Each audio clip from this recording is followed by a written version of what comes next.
Salut,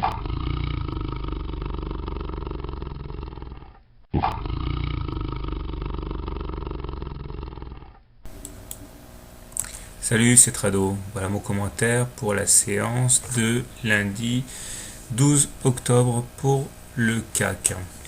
La séance d'aujourd'hui est une séance de consolidation qui s'achève sur un doji, niveau d'ouverture et niveau de clôture similaire avec des mèches basses et hautes équivalentes et qui montrent l'indécision des intervenants puisque les haussiers et les baissiers n'ont réussi à se départager.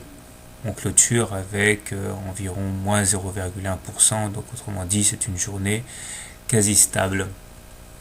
Cette bougie n'apparaît pas à n'importe quel moment puisqu'elle vient clôturer une semaine de hausse avec 5 bougies vertes quasiment à la suite. Ce n'est pas neutre.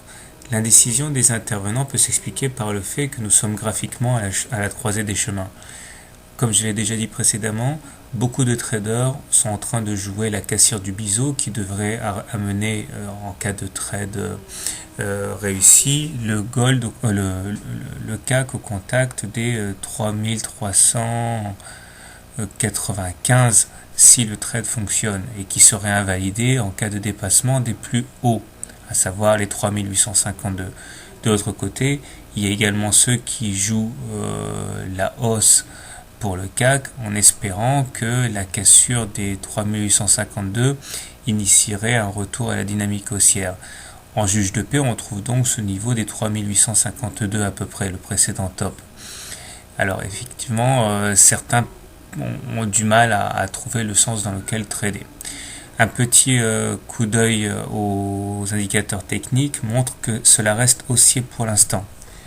En effet, le stochastique est au-dessus de son signal tout en étant dans une zone de non-surachat, autrement dit il en reste encore sous le pied.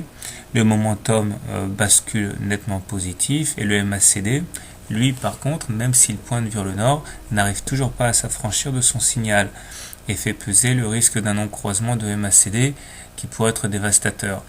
Donc on voit bien que on est au niveau technique plutôt en dynamique haussière, mais on peine à passer complètement haussier. Notamment, on attend que le MACD se décide. Quant à la M20, eh bien, même si on clôture au-dessus de la M20, la pente de cette M20 n'est pas résolument haussière. Elle est même en train de s'aplatir. Donc voilà, on est un petit peu dans l'expectative.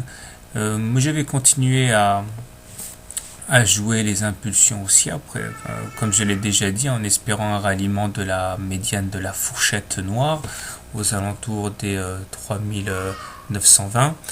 Mais il faut savoir que voilà, nous sommes toujours en situation de contraction, de consolidation de la hausse et il ne faudra pas s'entêter si ça ne passe pas.